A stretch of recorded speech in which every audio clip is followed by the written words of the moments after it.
Queen PR, Krista B, those wrestling girls, TWG, Black Excellence, making it effortless. Podcast bringing up women and wrestling. Let's go.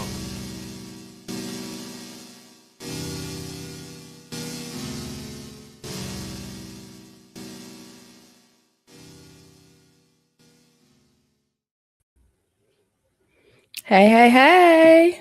Hey, how are you? I'm good. How are you? It looks like I'm like disappeared. Yeah, like what's going on? Like, am I talking to right? Yo, you know how my studio used to always be haunted? Yeah. In the Firefly Funhouse. Remember that? Yeah. So maybe it's back today for you. Oh, yeah. I guess I'm back. I should have kept yeah. But how are you, Krista B? I'm good. I feel like I'm just like, I don't know. Like your screen, what is going on with you? I don't like this. Yeah, I'm fixing, bro. Just keep going. Live stream because don't be trying to come for us, y'all. Hey, Matt. Yeah, P did turn into Cena for sure. You can't see her. Can't see her at all.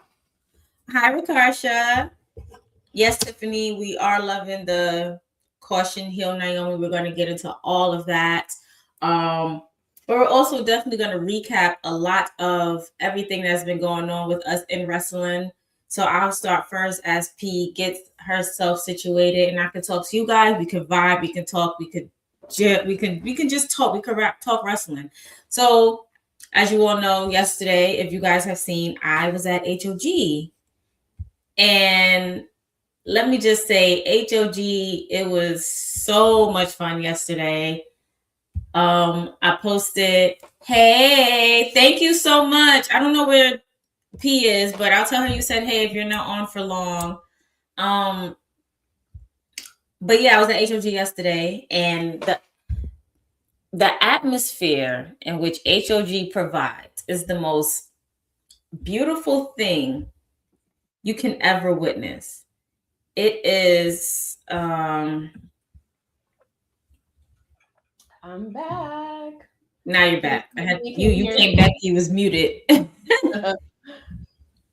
See, I was gonna take a picture with Zilla. Hey, Wrestling Realm. I was gonna take a picture with Zilla, but Zilla was in wrestling mode. Like he was really in just walking. He was in wrestling mode. But they were all nice. I did speak to Zilla. I did speak to MJF. I had a great conversation with Lance. And it was like the whole of New York was out there. Ciendol, shout out to Ciendol. Yeah. Menorca and Jordan, Chad Law. I feel like everybody on my timeline was there. Everybody was like, are you by yourself? Where's P? And I'm just like, P is not here. I'm repping for TWG today, but we're gonna get P to an HOG show, y'all. We're gonna definitely I used to go to the HOG shows. Yeah, but we're gonna get you back now. I gotta come back because now they got all of you got MJF. And they got AEW titles on the line. I'm like, oh, it's crazy. Lance popped up, and I peeped Lance because I was in the back, and I was just like, yeah, gotta pull up. Everybody gotta pull up. And I was like having a good conversation with Lance. We were just talking about like I was just telling him how much I'm impressed with like his wrestling and everything he got going on, his wrestling career right now, and you know. And then we was talking about like the weather and how disgustingly cold it is out here. He was rubbing it in my face that he had just came from Florida. It was like 80 degrees. Oh, God.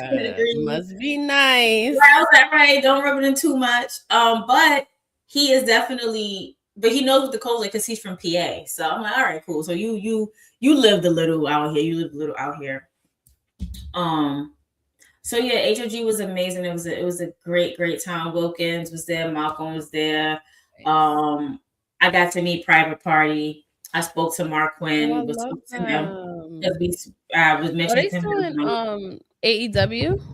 Yeah, they're still in AEW. Oh, they just actually came back from like injury or whatever, like a few weeks ago. And then there was an epic women's match. Oh my gosh. It was between Gabby Froza and Amira. I can't think of her last name, but I know it's with an S. And Amira was the heel, and Gabby, it was literally a clean sweep for Gabby. Like, talk about strength and brute and everything in between. it was literally a clean sweep for her. Then you had Diamond Virgo versus Sweet Cakes, and I'm like, Sweet Cakes, what is happening here? But it was a good match. Of course, that match ended in the DQ because people interfered and beat up Sweet Cakes. And I'm just like, with a name like Sweet Cakes, you shouldn't beat him up. Like, I feel like it's a little bit not nice. That's what I'm saying. I'm saying it's not nice. To be beating him up and jumping him or whatever. Of course, we had Private Party and their tag team. We had Main Event, and when I was there back in, I love them. Those are some OG. And when we talked about OG indie talent last time with Willow, Main Event is definitely one of those people as well. So when I was there back in October, Main Event had won. They were on this high. And it goes to show like how much can happen, not even within a year, like in a couple of months, because now we're in February.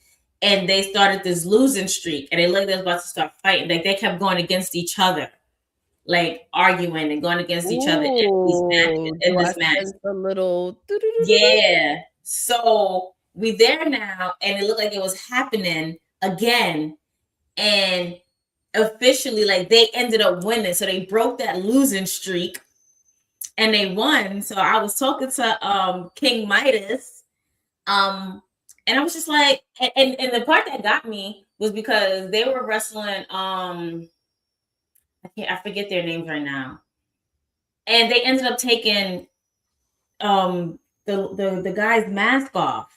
Yeah, they ended up taking the mask off or whatever. And I'm just like, and it's funny too because in my head I'm just like, you know what? I don't know what he looks like without his mask. Right. I was like, I don't think I know what he looked like with his mask off, but then they took it off. As soon as that thought popped in my mind, they took it off. So he was covering his face or whatever. But at the end, Main Event ended up on top. Thank you, Ricard. Our birthday coming up. Yeah. Our birthday's coming up, girl. In Pisces season. Period. Me, you, and Nick Shin. I saw my birthday time. We was out there looking. Nice. Was he on the card? Yeah, he Main Event. He ref Zilla and MJF's match. That's a big match too. And I was looking at Double or Nothing. Yeah. And in May. Definitely. Do you see my Harry Potter cup? Oh, that's so cute. I love that.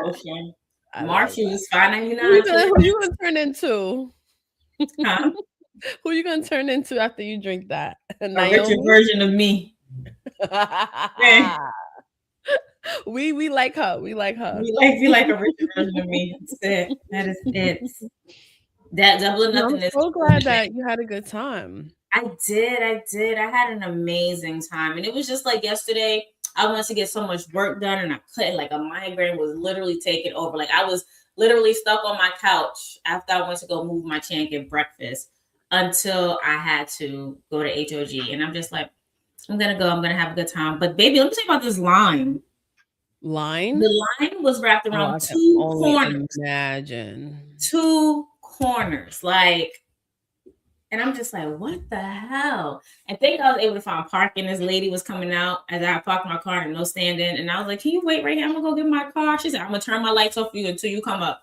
Literally go away and got my car. We love that. Love that. It was amazing. I met a lot of people there. I saw some of the wrestlers that I worked with when I was working at the other promotion back last year. One of them actually came out and he has this injury. He came out with crutches. Then he ended up interfering in the match. And I'm just like, ooh, come on. Ooh. But it was really good. I had a really, really good time. And that's what makes me love wrestling because I didn't even think not once about SmackDown yesterday. I was gonna ask you about that because not once about SmackDown. Because so much, and it's funny because I will say like hog shows do have that like appeal because you're really getting a really good wrestling show, and it's a good mix of people. Like, is that right in between like indie and like WWE? It's like that perfect medium, right?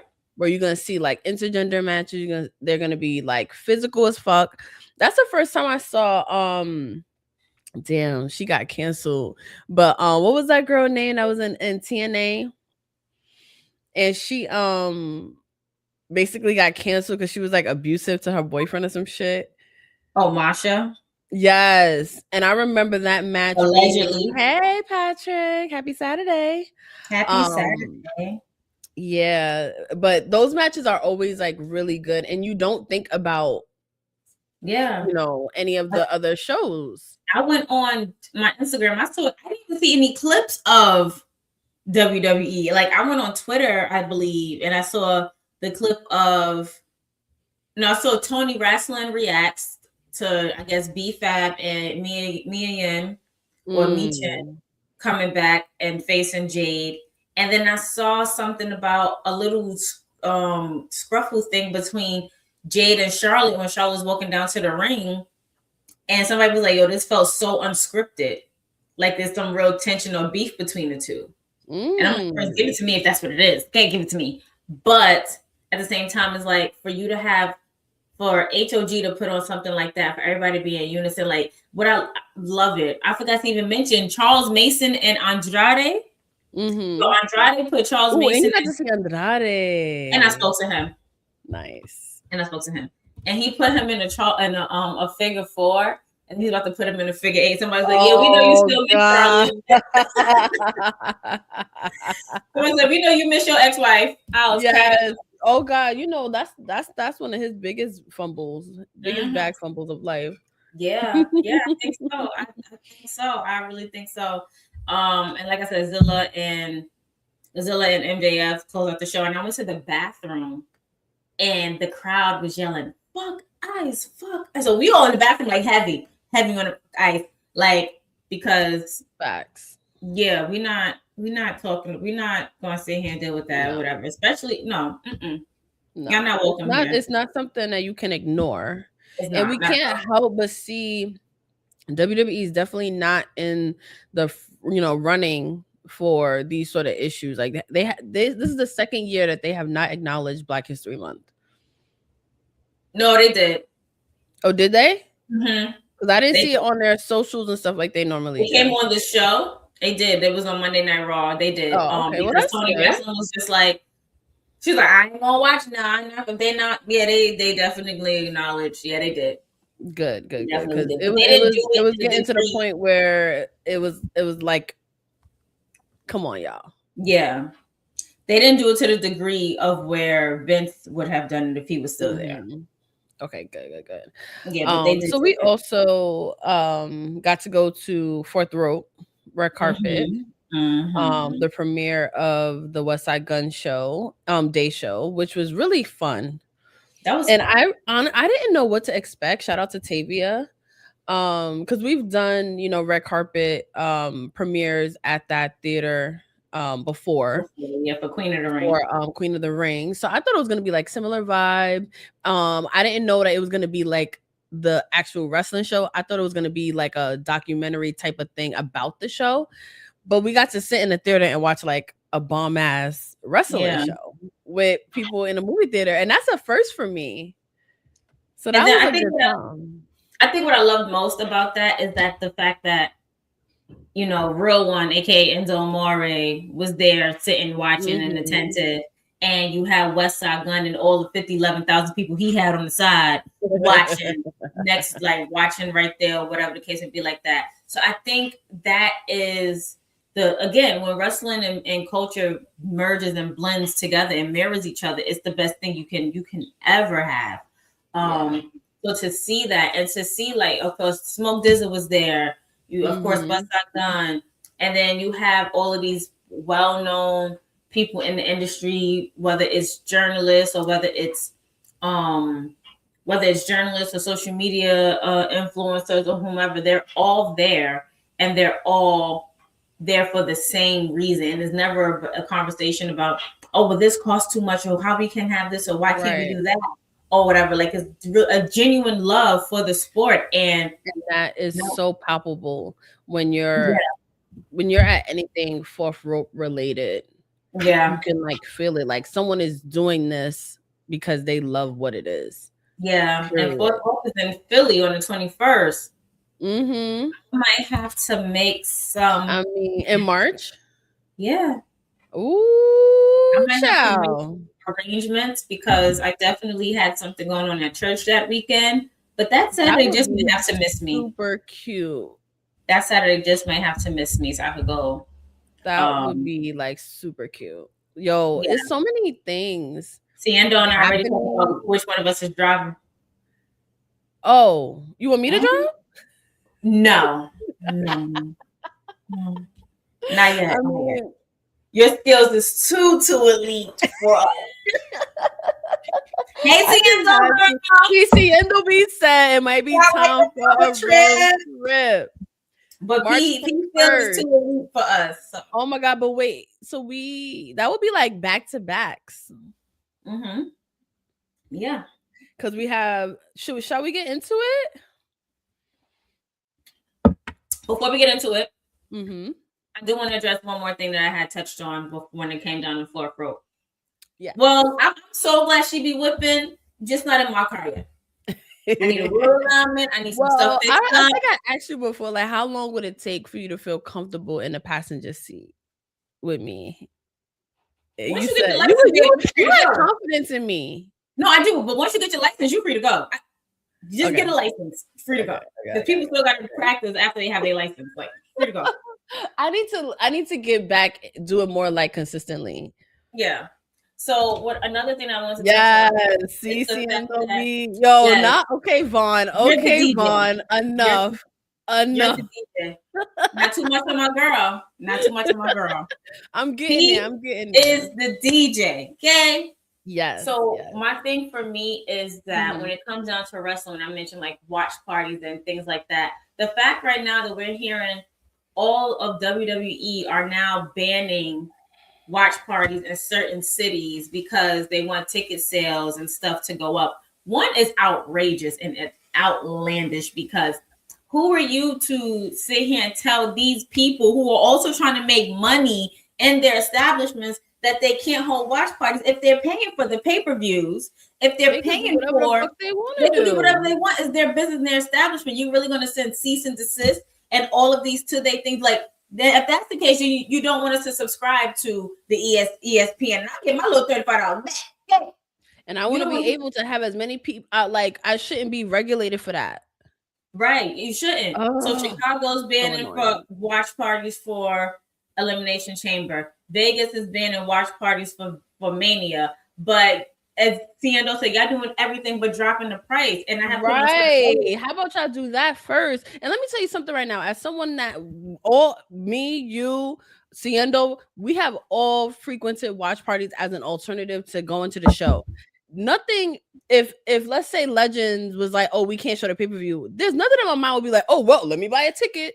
No, I'm just gonna go. Guess what? I'm just gonna stay home and watch it. Like nothing. We could be at each other's house. I think y'all doing. We could go to each other's house and watch it because that's not fair to anybody. Because you're not only you thinking you're gonna try to save money for people to buy into invest into your product. You're taking money and income out of these businesses and these establishments who are holding it together when they can't afford. Like they're the reasons why we're still able to watch your product and to make your numbers go up. And if we can't do that, if we can't go to Bella Noches, then where can we go? Like I'm just so confused. Right. No, you're absolutely right. And what Ciendo is touching on, where you're also taking away that like camaraderie, like bringing wrestling fans together. Yeah, because not everyone can afford the luxury of buying a ticket. It is what it is. So guess what? That next alternative is to go to a bar or wherever you want to go to with your friends and watch it. We talked about how that has brought so many people together. Like people that were just visiting New York will be like, oh, come to the watch party. How many friends have we met at these watch parties that are like friends with us? Like we're friends in real life, y'all. Right. We're friends in real life. 1,000%. And for you to take that away from, like you said, small businesses trying to keep it alive and also fostering your product. Like watch parties also bring people to the city. And it brings people to want to honestly go to the events because of word of mouth. Like how many times have we been like, yeah, we just came from where we going, and everybody like, oh, I got my ticket for next time because I want to see y'all in there and I want to da. You cut that off. Again, if we can't go to Bella Noches, then where can we go? Because Me and my homegirls just want to have fun. Make it make sense. It doesn't make sense. And I really feel like because TKO and WWE done merged together and Vince is out of the picture and everything like that, we know that TKO was definitely in the red deficit-wise. They're doing this to try to make all of this money. And who is it really benefiting? Exactly. Like, people are really trying to go to these shows when the cost of living is going up way more than what it's supposed to be. Yep. Like, people can't really put food. People have to choose between food, rent, and other necessities for the month when they get paid. They overwork and underpay. You expect them to put their money that they already don't have, that they're struggling to get, that they're trying to piece together into your product when the prices of these tickets is the same amount as rent out here or a mortgage. Yep. And that's not even including how much it even like costs to get to these places. Exactly. God forbid you want to bring your family, right? And that's, I think, is what's missing. And not to bring up old regimes, but they're like, I feel like they struck that balance between making money, keeping it affordable, and keeping it to something where I can fly my family out to WrestleMania if I want to, and we have like a good trip. It's almost like the same as like Disney World these days. Like, have you heard how expensive that's become? Where it's almost ridiculous to even think that you could take a family trip there nowadays. Yeah. It's like we're losing the plot here. It's like, and I think that's why we're about to see a surge in the indie scene, because pure wrestling fans, just like your experience last night, is going to say, well, I'm seeing a lot of my favorite wrestlers outside of WWE in really good matches and really well-produced shows. And again, I get to see my friends there. It's an affordable ticket. People that can't afford WWE, like it's kind of crazy that AEW World Champion was at Hog, but at the same time, like, imagine if you could not afford to see him in AEW. You just saw him in Queens. Yeah. So I think we're going to see where it's like, it's going to come down to like, all right, if you really love wrestling, like maybe WWE might not be that go-to for that experience anymore. Like, it might be Hog. It might now be AEW, I guess, is getting better, and all of those other alternatives, because it's like, it's too much. Support your local and indie wrestling promotions. Yes. That is it. Period. Say HOG, TNA, AEW, Jobber Slams, whatever it is that you need to go to support them, because yes, TKO forgot they don't have. First of all, it's not even having Rock full time, because if the Rock is over here preaching about him being on the board of TKO, and he already know what it was like growing up in this business, he saw how his father had to struggle. He should be on it. He should be the main one advocating about these ticket prices. He should be the main one advocating about these families and these fans who wanted to come out here and definitely be out here to support their favorite wrestlers. So I don't even want to hear that. And this is coming from me, and I love The Rock, but baby, you're gonna have to stand up and tell them you're on the board, you put your board pants on and advocate for not your board pants. That's different from his actor pants. He got to put his board pants on. Put his board pants and make sure he get it together. What he said? Fuck is in the direction of off that he can take, or whatever he said. Then he can do that too. He can do that too. And I love him. He's my favorite. But he can go ahead and wear right along with it. Yeah. Thank you for coming to my TED Talk. I'm done. No, I'm so glad that, because I definitely wanted to touch on that, because we talk about it a lot, like in our group chat, because, again, like going to these shows is a lot of times where we all can like meet up at the same place, and it's getting to a point where, damn, we can't even fly out to Chicago to go to a fucking viewing party. Then what the fuck are we doing here? So we're going to be exploring other wrestling shows, and that's why I'm so glad that you had such a good time at Hog. I definitely want to see what AEW has been about lately when they come to New York as well. So let us know if there's any other like indie shows that we should be checking out, any promotions, Yeah, y'all should. To New York. Y'all should, because March 14th, baby, let's talk about it. March 14th. Your girl, Krista B. Other than it being my birthday weekend, because what other way to celebrate my birthday than being Pro Wrestling R commentator and correspondent for the Blueprint? Yes. Pro Wrestling R, sponsored by Jobber Tears. TWG may be throwing the sponsorship in there, so just wait. Yes, so yes. I am so excited. I hope you all come out. I hope you buy tickets. Tickets are actually on sale right now. Please make sure that y'all go to Pro Wrestling R's Instagram. Please go to the link in bio or scan the barcode to get y'all tickets. I will be there. It's my birthday weekend. We definitely turning up. Patrick will be there. I saw Faith on the train. Faith said she's gonna be there. I heard that the wrestling realm boys might be in there. Hey. We got the wrestling dream team crew in there. We got Benorica and Jordan in there. Let's fucking go. We got a lot of people in there. So yeah, save the date, March 14th. But then we're gonna turn up. So we're gonna be in Jersey, and I want to have a good time. I already got an outfit picked out. Oh, good. We gotta consult. Yeah, we gotta consult. I already got an approval for one, so I need your approval too.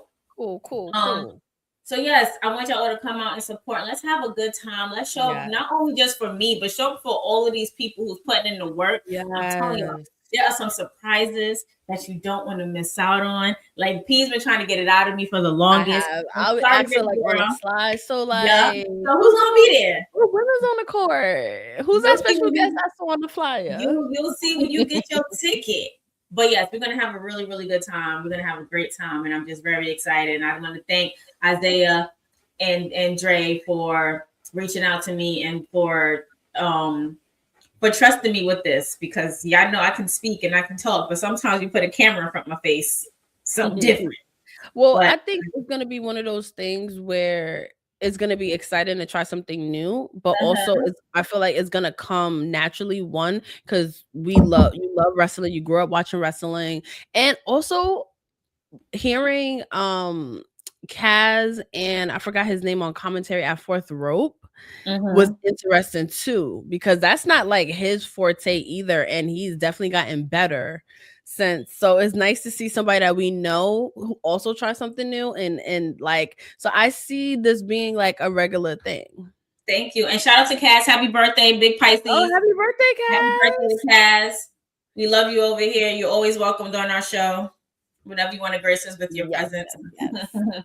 Yes. But yes, again, support your indie shows, support your favorite wrestlers. If you want to sponsor, do a sponsorship, do whatever it is you need to do to get them to know that you're there to support them. Whether they make it bigger than where they are or they don't, support them. Support is free.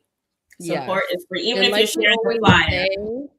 You know, like when we were promoting other indie shows, like I shout out to Ashe Wrestling, of course, Battle Club Pro Wrestling R. Like, it is a labor of love putting these shows together. Like, it's a group of people that love wrestling and love entertaining real wrestling fans, and they need our support. For sure. So let's make sure that, you know, we're buying tickets, we're sponsoring wrestlers, we're sponsoring matches, we're sponsoring commentators and stuff like that, because it really makes such a huge difference, and it pushes the business forward, because as we're seeing, you know, we love WWE, but also it's like, you know, we need to also have other options out there, because it's not always going to be that for us. So yeah, I agree. But you want to get into who we talking about today? I do. So we did a poll, and it's funny because it kept going like back and forth between Athena and Naomi. And then when it was like, okay, I have to decide right now who we're going to do, it was like overwhelmingly for Naomi at that time. And I miss her. We all do. And we haven't really covered a WWE girly in a little bit, which I'm actually excited about, because I really love exploring and also just like putting a spotlight on women that are not in WWE who are working hard and killing it. We've done Lash, of course, but we've done Willow recently. So now we're going to do Naomi spotlight. A Ports Who?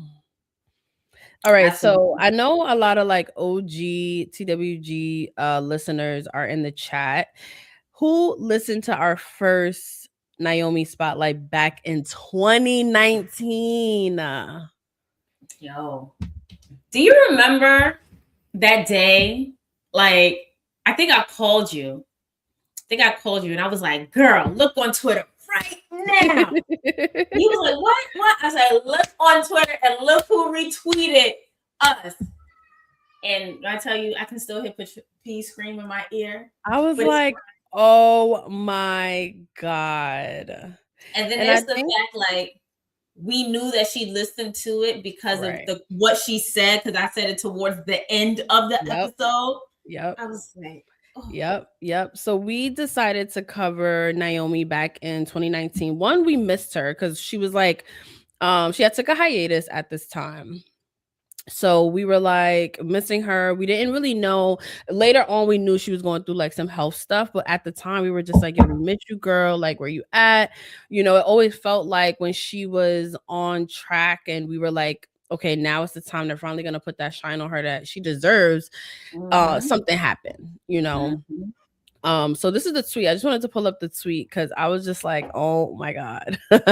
So we did the spotlight on Naomi. We talked about her career from everything from Team Bad to NXT, the early stages of NXT, Tough Enough, Total Divas. Like, we got into it all, the Feel the Glow era, and we really gave Naomi her flowers. You could tell us, oh, look at what my name was. It was my whole damn name. Oh shit. Yeah, it really was. I forgot that was your tweet at that time. So we put the spotlight out, and then she retweeted it and was saying, and mind you, she hadn't tweeted a lot at this time because she was MIA. Nobody really knew what was going on. Everyone was sort of like worried about her. And then she tweets for the first time in months and says, "I just want to thank you. Life moves so fast. I really reflect. This helped me do that. I'm gonna hold y'all to linking up next time I'm your way up." We're still waiting. Just let you know, y'all, we're still waiting. But you know, again, life moves fast. Yes. But honestly, that because of that led me into actually interviewing her for my piece I did over at Hot 97, the Black Girl Magic piece with her, Bianca, and Mia Yim. Nice. That actually led to that. And she was kind of nervous. I remember my nephew was sitting in a room with me, and I said, "Hey," this when he had his phone. I said, "Hey, let me borrow your phone real fast. I need to record this just in case it doesn't record on my phone." So then she was like really nervous and really like shy and to herself. And I said, "Hey, so I wanted to break the ice with you really fast and let you know that I said, remember that tweet that you tweeted about those wrestling girls?" And then she was like, "Yeah." I said, "Well, I'm Krista B. I'm one half of those wrestling girls." She goes, "I didn't know it was from that." And from there, girl, it was a regular conversation. We knew each other forever from after that. And it really has been so much love. Every time we see her, it has been so much love. Like, she's definitely when we first met her. Yes, at LA Mania. Y'all, I had to take me upstairs. They was like, "I can't go." I said, "Who y'all?" She was, security was like, "Oh, nobody's allowed up here." Who? Not us. And they were doing a tribute, I believe, to her and Big E. And Big E, because Big E, I think, had just got in. He was like on hiatus, and then Naomi, of course, had left the company, so it was like the time to like really give her flowers, which was nice. Yeah. The first time we even saw her with Jay Cargill, and that was a big deal at the time. Yeah, and then they showed up at the game together. Then they showed up at the basketball game together and stuff like that.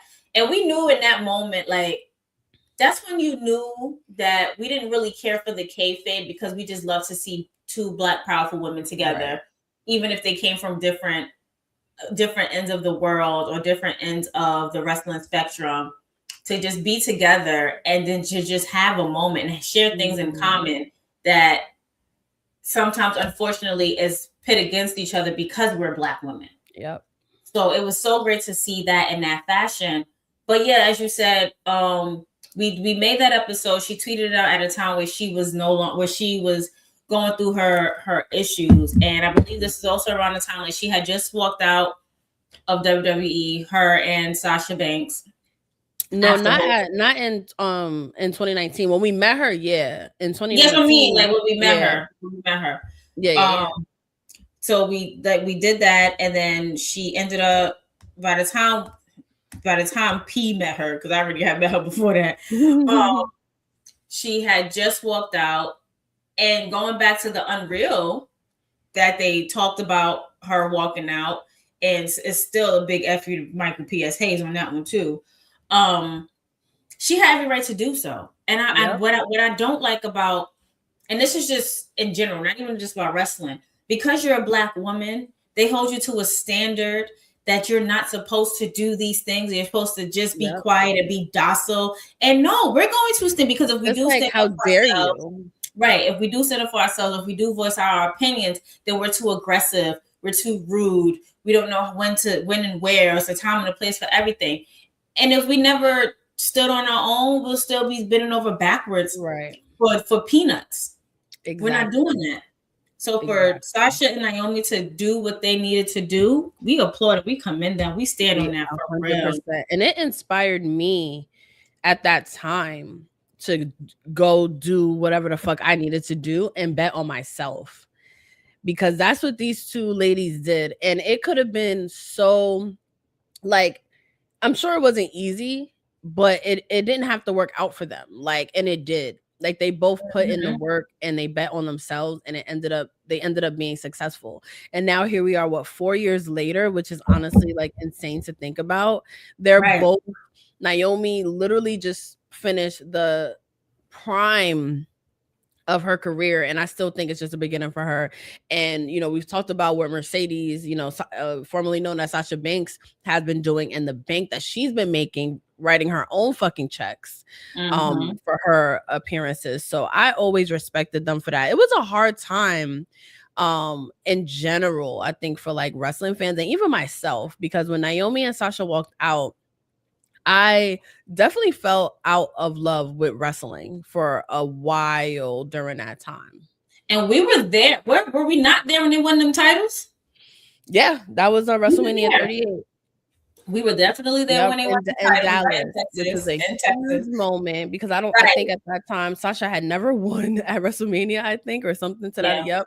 So that was a big deal for me. Naomi, they deserved it. Let's put it that way. We had the Boston Glow. Yeah, that was such a cute that was such a cute tag team. Yeah. It really was. It was really, now that I think about it, Naomi has been a part of some like dope Black like tag teams. Yeah. The Funky Dactyls, her and Adrian. Yep. Then you have Boston Glow. She also had a mixed tag with her husband Jimmy. Like, then you got the Big Three, and then you have her and Bianca. Yep. I was about to say Beyonce. So since we're like kind of we're talking from, this is our part 2 of our Naomi Spotlight. So we're doing kind of from 2020 to now. So let's talk about the Big Three for a second, because I think for us, this Look just at the material. Everything. This is like that dream. Like where you're like, oh, what if Bianca, Naomi, and Jade, and it actually did happen. It did. Insane. Look at the material though. Like, you can't. It's like you just can't hate the material. You really can't. Like, do you see if you're hating on this Black girl match, if you're hating on this, then there's something wrong. Then you're the problem. Your insecurities is yelling as loud as all get out, or whatever. And I'm just not realizing that Jade is wearing silver, Naomi's wearing gold, and Bianca's wearing both. That's why she's in the damn middle. Yep. And they had the Beyonce hats in the entrance. Because it was giving Renaissance, but we was up, so I really couldn't. We was up, and that was Philly. Philly was the best. Cool. Philly was the best. Philly, WrestleMania 40, hands down, best. WrestleMania 40 was fire. Like, you know when it was about to be an end of the era, because everything that weekend was just too good. Yeah, everything was just the sports bar, the shuttles. Everything was too good. That was like, a great even one. From that Monday when we went to Barclays and I saw The Rock for the first time. Oh yeah, right. All the way to the following Monday at Monday Night Raw in Philly. Everything was just too good. So you already knew the Wale Mania was lit. We had the Carmelo and Trick standoff. We had State Property. Like, Everybody and their mama was on stage. We saw AJ Styles and LA Knight fight, and it started the earthquake that happened out here. Like everything just too perfect. But really the big three, to see them together, and I loved how in that match, like, because Jade was still kind of green on the WWE scene, like Naomi and Bianca used their veteran status to help her, you know, to make sure that she was good, to make sure it was nothing. And they did it so flawlessly and so effortlessly. And out of the three of them, of course, Naomi is the most seasoned one because she's been there. She's been there through like a lot of eras. She's been there just about as long as Natty has been there. Yeah.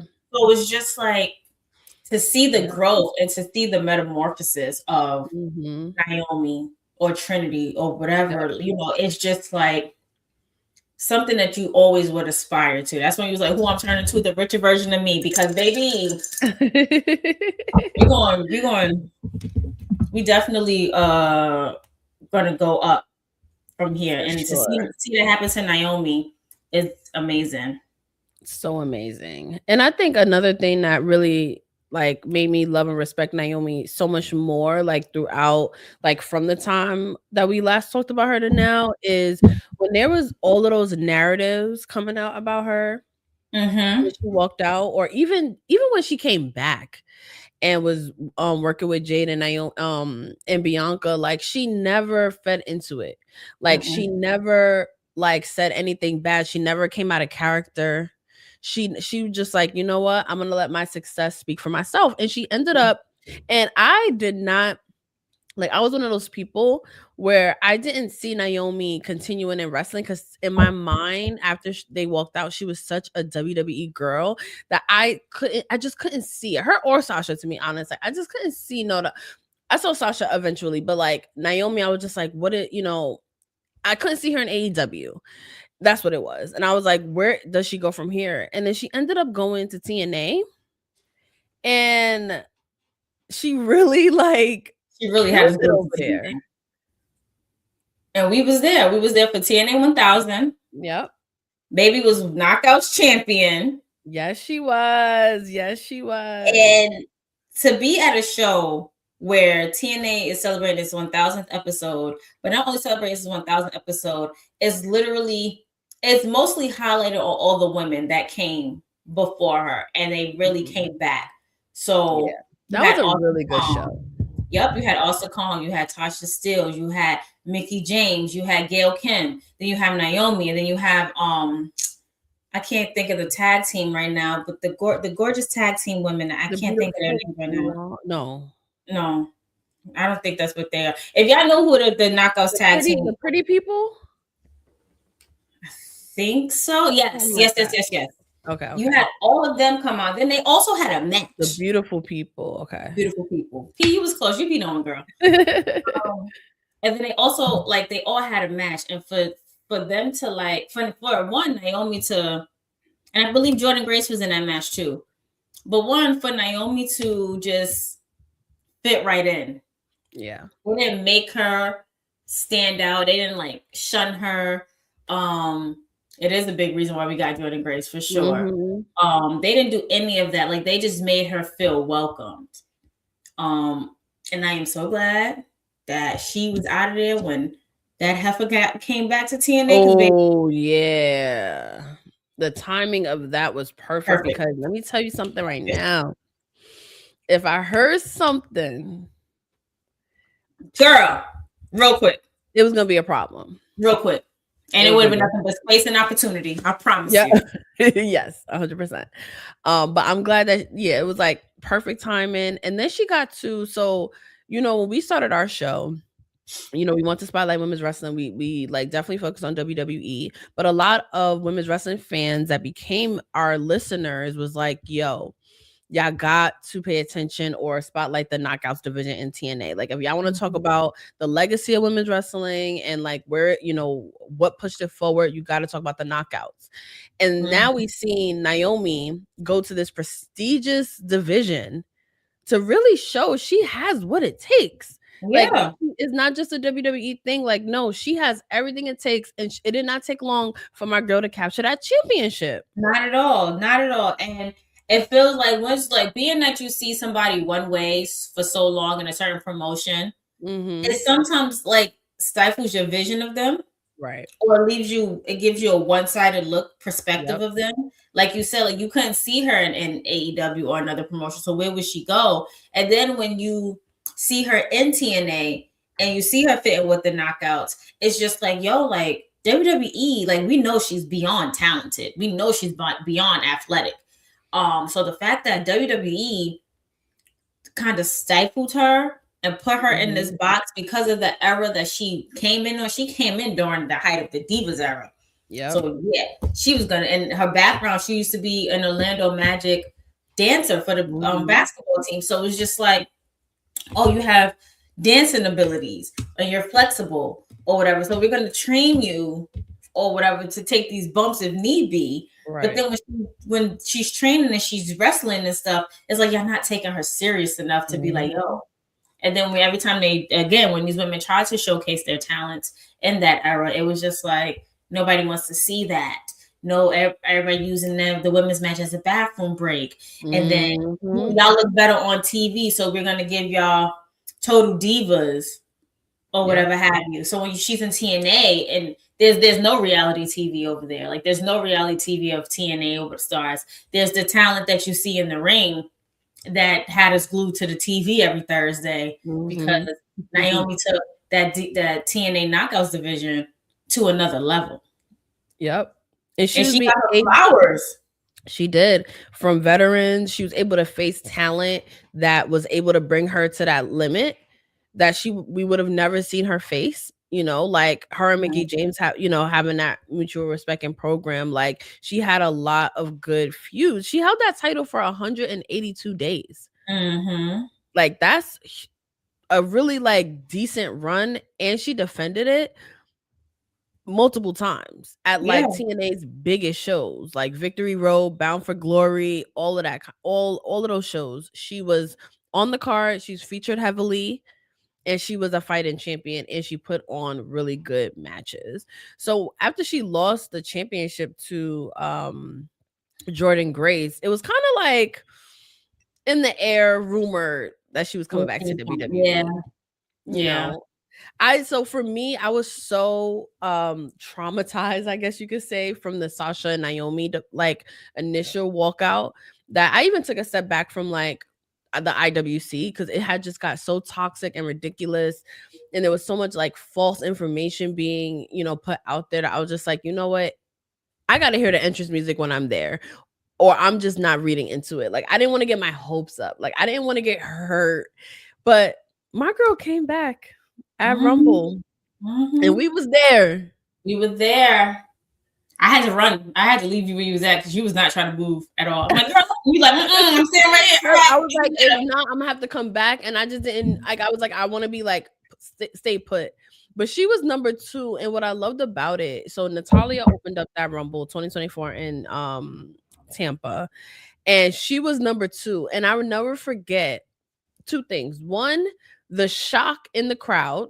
Because when her music started, it was her like Feel the Glow music, but it was still like, are we really hearing this? Because like we thought we would literally never hear that song again in WWE. And then when she appeared, you just felt the crowd just like erupt. Like it was like, oh my gosh, she is back. That's a fact, because it was just really like we were in the crowd. It was me, you, Brian, and Sam Roberts. We were like all sitting together, and it took them a while for them to give up who number 2 was. It took them a minute. We saw the lights go down, and we just like, all right, so the lights is going down. Who's coming out? Because it could have been anybody. It could have been Asuka, because her music. Hell, we could have got a new version of the Brood for all I know. Like we don't know who could have been. You understand? So now when the strobe lights start to ping off of the damn whatever in the arena, and you hear because remember, she still had that music in TNA, but she spelled her name. She spelled Trinity in TNA instead of Naomi. So when the NAOMI came out, and I'm like, it's it wasn't clicking, but I was yelling, if that makes sense. Yeah. It wasn't clicking. Like, it wasn't like the light wasn't on, but I was yelling and screaming and jumping up and down or whatever have you. Then she had a moment where everybody was like chanting, welcome back, welcome back. She was in the ring, about to cry. Aww. And then at the end, after Bailey won, because once a lot of them got eliminated, they didn't leave. They stayed like on ringside or whatever. So at the end, when they had left, I remember I had hugged Bianca because I was just like, yo, girl, now go get some rest, because I had just interviewed her at BLS. And I hugged her. She goes, I'm gonna try. And then I hugged Naomi and I'm like, welcome back. And she goes, oh my gosh, feels so good to be back. Aww. And so it was just, I told you to come up with me. I don't know why you don't be listening to me. But but yeah, so it was like you just felt that happiness, and you just felt like she was at peace. Yeah. And it was needed, because she bet on herself, she proved herself, and they came to her like, yo, come back. It was vindication for her. Like, she came back at the perfect time, which I like really appreciated, because I really truly did not expect it. Like, I really didn't. Like, a lot of people were like, oh, I knew that. And I was just like, yeah, okay. But a lot of people, and I would love your thoughts on this, a lot of people say like it was Naomi, and she even hinted about it when she was on Stephanie McMahon's podcast, which is a great listen if you haven't listened to that already. And she was the bridge for WWE and TNA to form their partnership, because she's Naomi, and she was able that one Rumble where like Mickie James showed up as Knockouts champion, Jordynne Grace, being a special guest as a TNA wrestler at the time. Like, I do believe that she probably made it a little bit easier to make that connection. Yeah, I can honestly see that she was the bridge, because if they would have did it, they couldn't. Let's be honest, they couldn't do it with Gail Kim, because Gail Kim and WWE already had and as soon as they merged, she was out of there somehow. Right, like, so it couldn't have been her. And then everybody else who was in WWE that went to TNA and was in Knockouts were no longer there. So you have somebody as prominent as Naomi during this time. Yeah, all right. If I'm coming back, you're gonna have to put the spotlight on these girls too. Right. Like, yeah, do some type of whatever, because they need their shine too. Like, even if they never make it to the WWE roster, we can still have NXT, which we've been seeing. Well, we haven't really been seeing a lot of TNA on NXT lately, but when we were seeing a lot of it. We were seeing a lot of them. So yeah, I do believe that she's that bridge. Absolutely. Yeah. Can't tell me different. Right. I completely agree. And it was also during that time where AEW had just acquired Ring of Honor.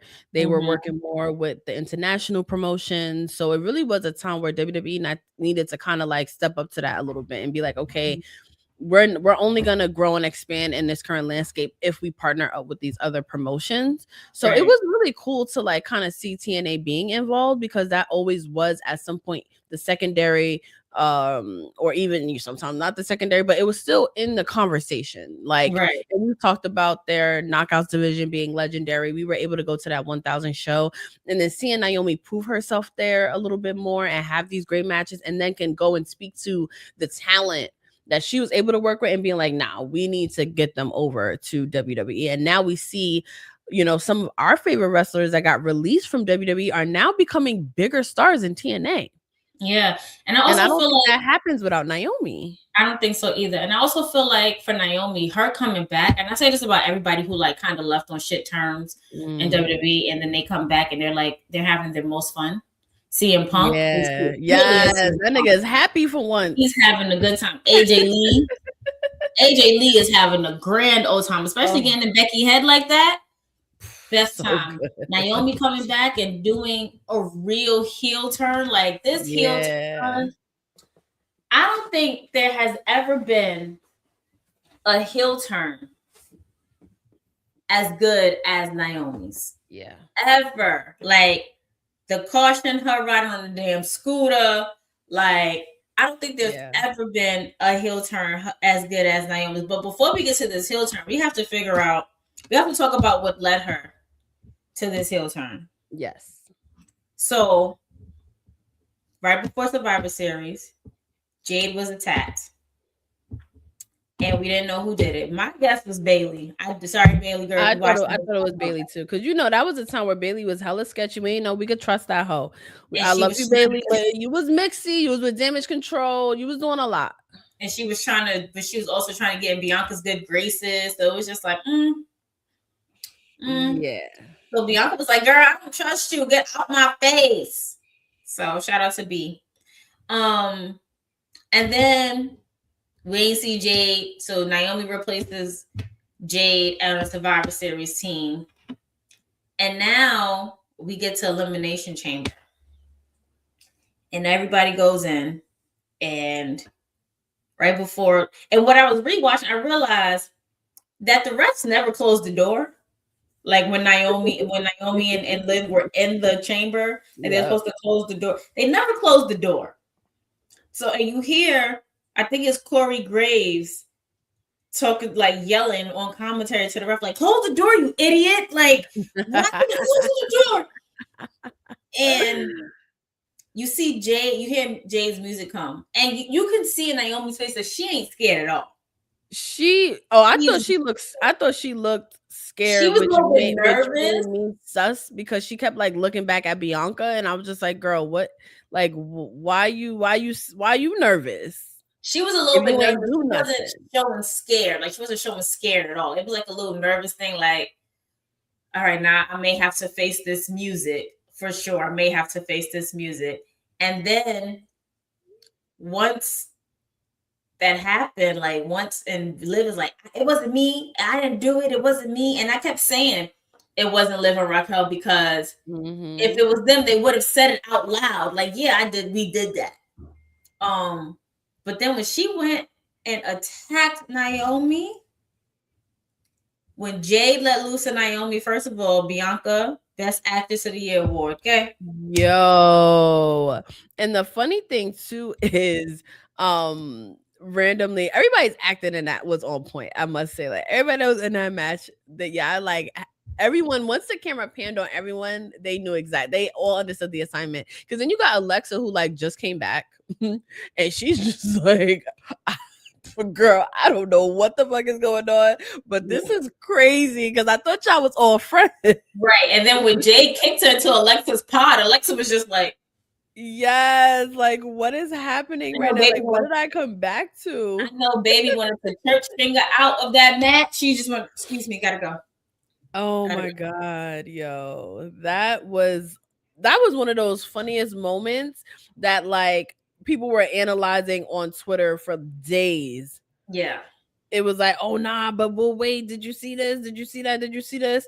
But I mean, Jade had the right to come back because they really like Naomi, and I say they because as y'all know, we have had plenty of theories on what really happened, and I still think Bianca was involved some way. But Jade deserves to come out and be like, "Nah, yo, what, like, what's like, y'all really put me out." Like, she had to relinquish her championship with Bianca because of this shit. Ooh, excuse me. All right, Dre. She was like, no.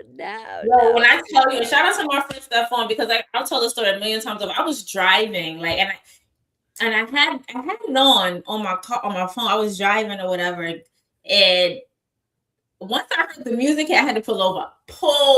I don't even know if there was cars coming behind me the way I pulled over so fast to just watch and be like, and then moving forward, it was just like, the way that they carried it, and I'm so upset. Like, unfortunately, Bianca got injured, and fortunately, Naomi got pregnant, which is an amazing blessing.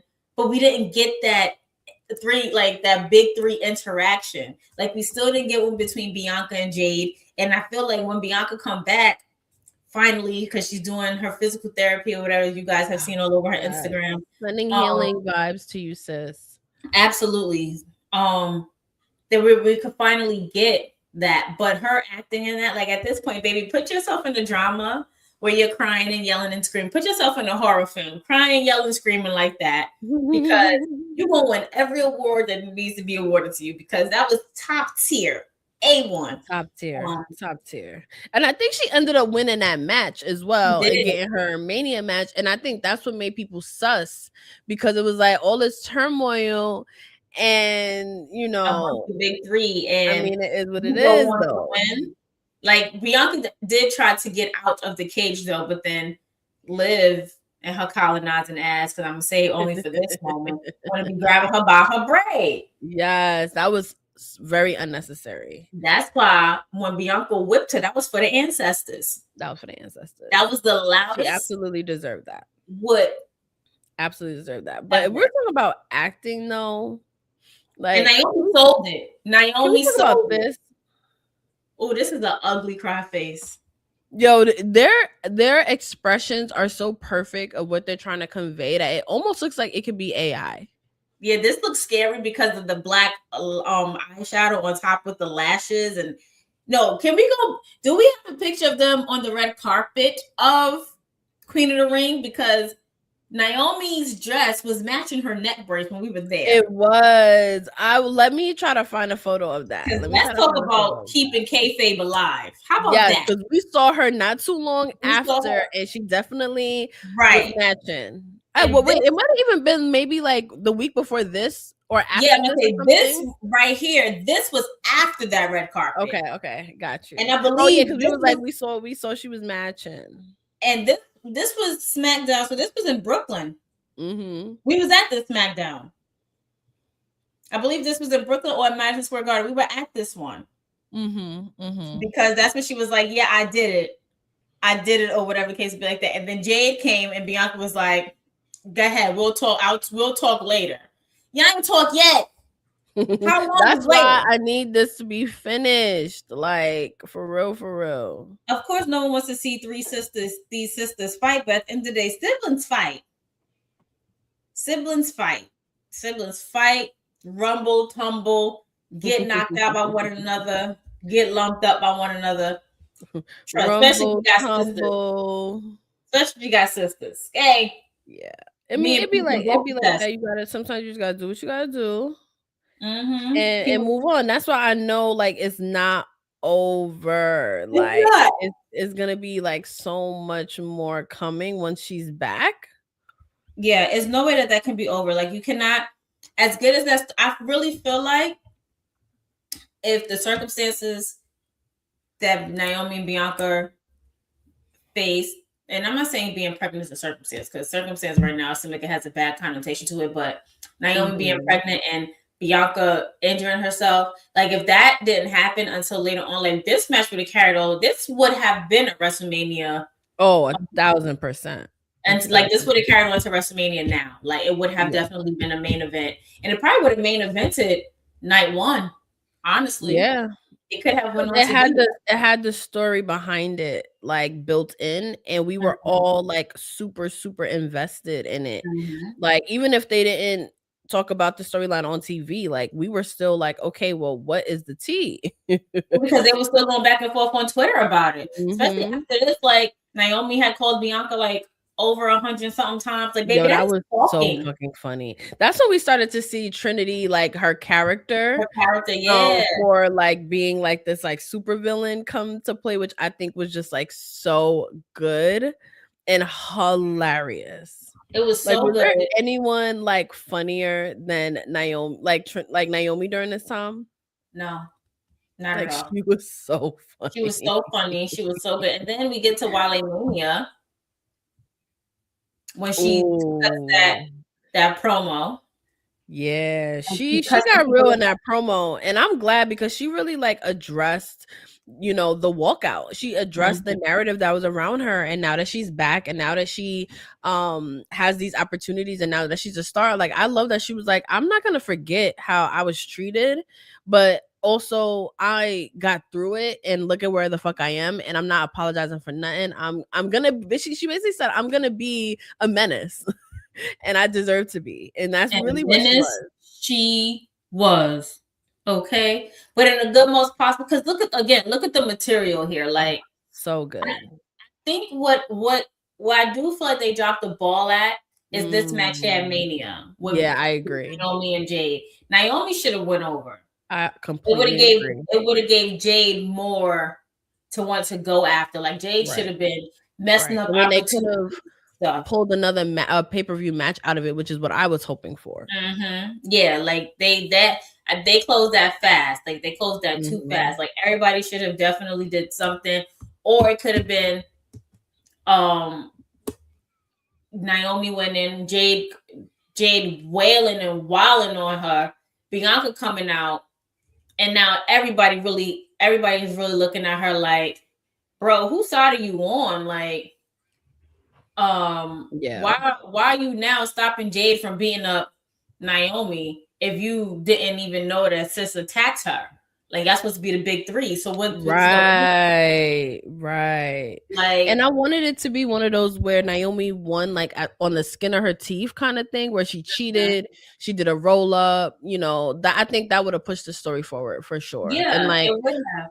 Yeah, that was one thing that I think should have happened. I mean, long term, yeah. And again, like we mentioned it before, we're still invested in the big three. We're still invested in where that storyline goes, because I am not convinced that Bianca didn't have nothing to do with it. And she may have. You know. But we did, I will say, like Naomi attacking Jade, we did get like one of my favorite tag teams like ever. So good. Which was Naomi and Jade. Like, I mean, Naomi and Bianca, between their outfits, the chemistry that they had together, the joy that Bianca seemed to have, like it just seemed like they were just having so much fun. The material we got every week, the social media content we got from them every week, it was everything. You know, before everything imploded, of course. Right. But I was like living for that. But I think it was time. Like I love to see Naomi like doing her own thing. And then of course she ends up winning the Money in the Bank, which we all was like, it's time. I think we all kind of knew, like it was like this is Naomi's year for sure. For sure, it definitely was time. Then she goes on after she wins Money in the Bank. She's riding on this damn scooter. The way she laughing, everything is just changing around her. Then she goes on to cash in at Evolution. Literally the most shocking cash in. Oh, because so good. She was teasing who? She was teasing Tiffany Stratton. Yep. And then she ended up cashing in on Io. And it was just like, what? And that's how we got to SummerSlam with Io, Rhea, and Naomi. And baby was pregnant. And look, we didn't even know. She probably didn't even know because she stepped on her. No, she didn't know.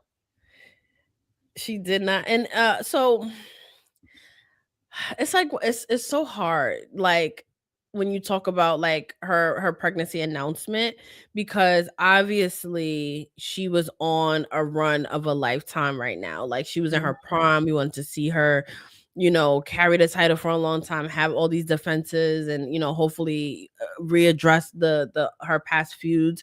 But she comes out on Raw. First of all, she looked like, oh God. Like as soon as she came out, I was like, Naomi, look at the material again. Ooh, you are looking good. And she makes this announcement, and it was very shocking.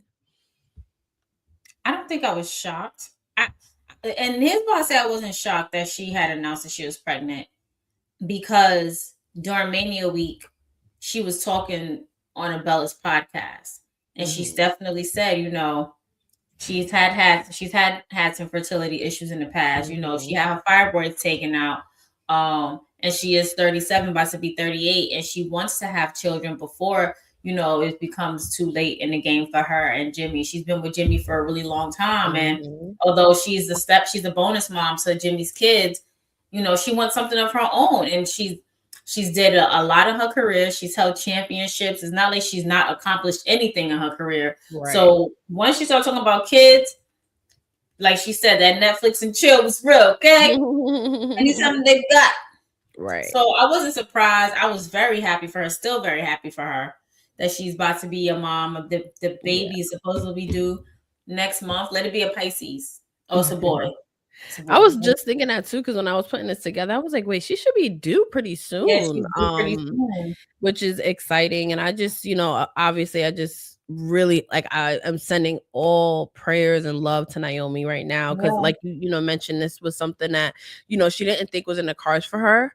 And to see that it happened. And it also speaks to, like, as much as just from a pure fan perspective, I was like, damn, like, it's like your favorite TV show just gets like canceled out of nowhere, and you like, it's like, damn, I wanted to see where that character was gonna go. From a pure fan standpoint, I was like, damn, like right now, like out of all the time.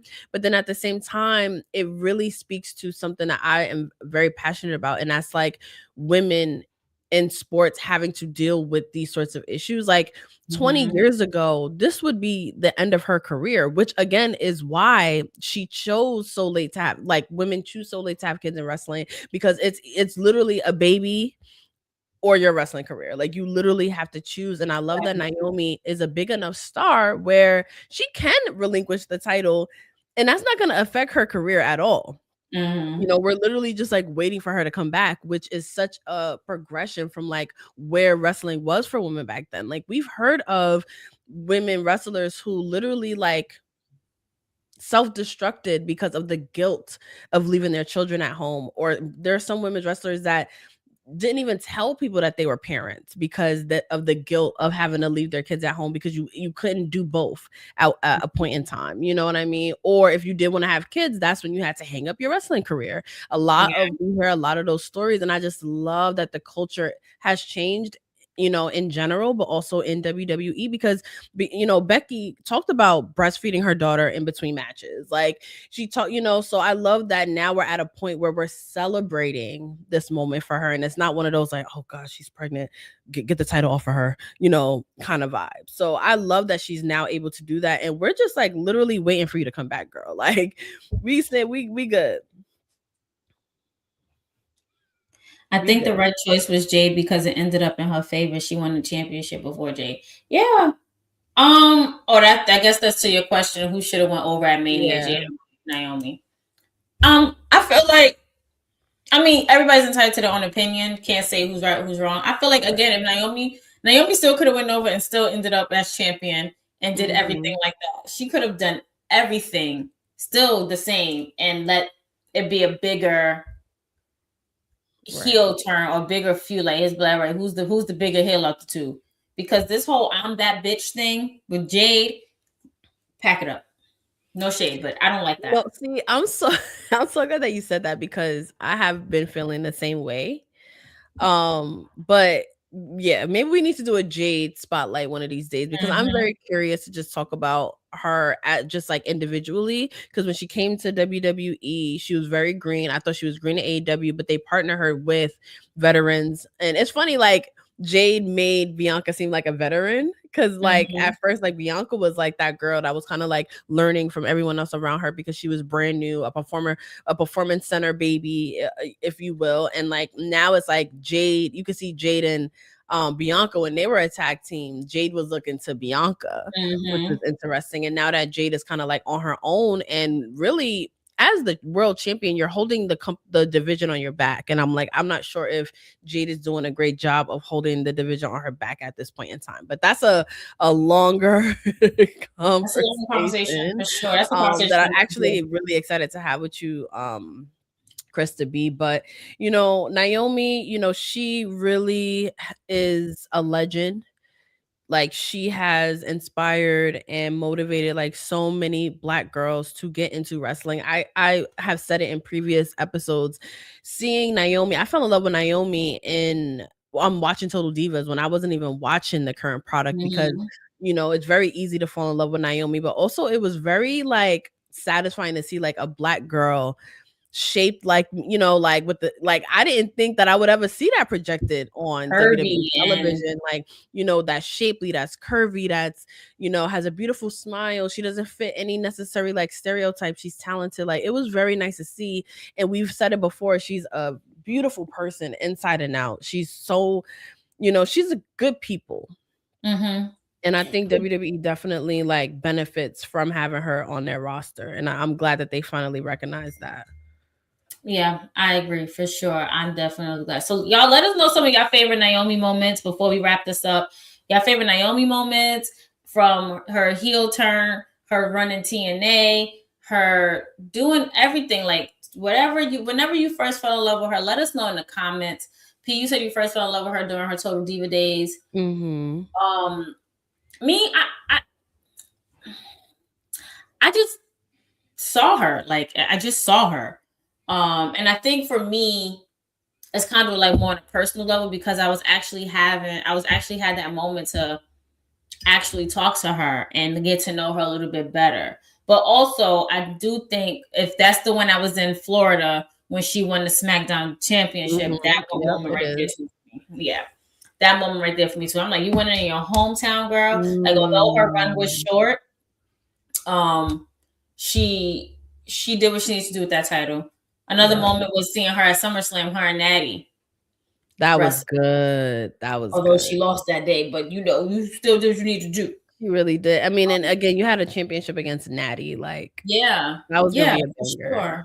Yeah. So I love that. Those are some of my moments. We do need two custom Naomi belts. The fact that they didn't sell that glow belt is still mind-boggling to me. Apparently they did. Or was it the Caution one that's supposed to come out? Caution was the one that came out. Okay. I'm asking. I'm not telling. I'm asking. I don't know.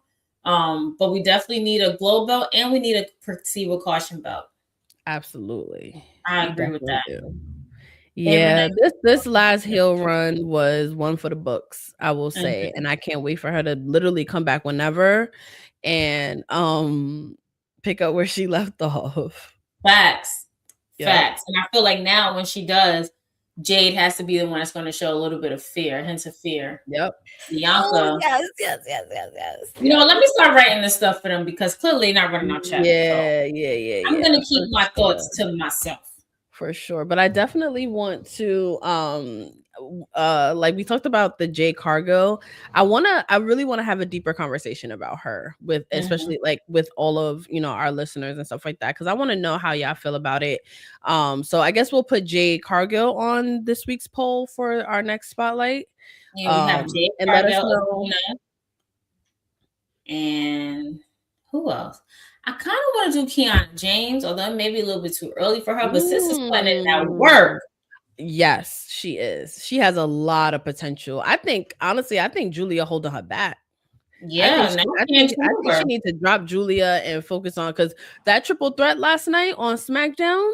Also, SmackDown does not need to be 3 hours. Let me just put that out there. But because it was like not bad, but after a while I was just like, why is it still on? And we still have the main event. But yeah, so let's touch on new talent, maybe in our spotlights, for like a little real quick, and then we'll do a full spotlight on Jade. We'll put Athena back on the poll because that was a very heavy second, and then let us know a third one we can put on the poll. Put those in the comments, tag us on social media, and then we'll start working on what our next spotlight would be.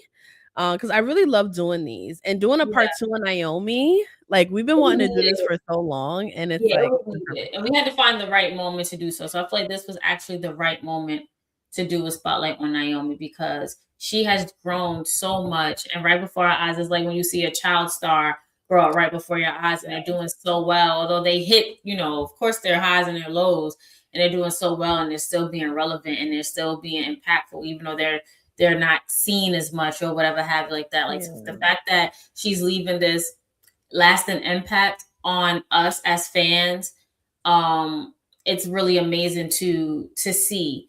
And later on down the line, maybe a part 3. This may be I really feel like we are just seeing a beginning of what Naomi is going to be doing in this new iteration. So I did find that photo before we end of Jimmy and Naomi at the Queen of the Ring red carpet, and she was definitely matching, and it was real cute. And also Jimmy had some stuff on that night too. And he was like, "Nah," and he was like, and we were able to tell. He was like, "Oh, a stylist put this on me," but I was like, "Well, it's looking good. It's looking good." And then just to talk about the couple again, this photo of them at the BET Awards and her bringing her Money in the Bank suitcase. Briefcase, baby. Briefcase. I mean, I said suitcase. You said a suitcase. Baby ready to travel. We got to go traveling at this point. Okay. Yes, we got to figure out we're going to be in Vegas. But I do want to mention real quick before we end that in between Naomi leaving WWE in 2022 and coming back to wrestling, she did a lot of red carpets. Her and Sasha Banks, Mercedes were at like fashion weeks. So they were like out here doing like really cool things. In the meantime, Naomi was also in Queen of the Ring movie. Kimberly, I forgot to mention that. So she was doing movies, she was getting roles. So like my girl bet on herself and was booked and busy.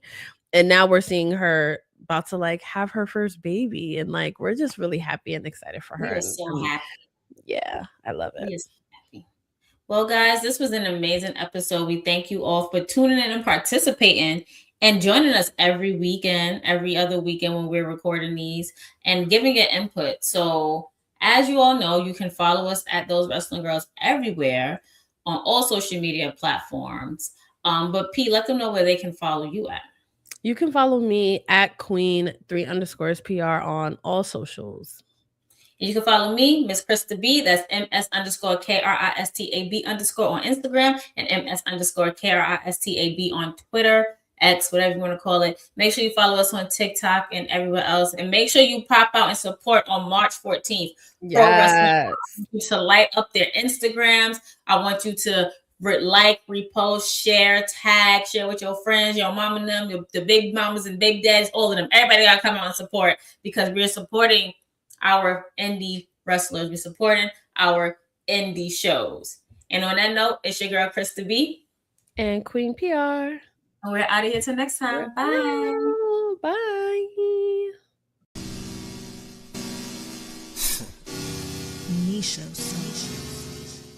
Queen PR, Krista B. Those Wrestling Girls, TWG. Black excellence, making it effortless. Podcast bringing up women and wrestling. Let's go.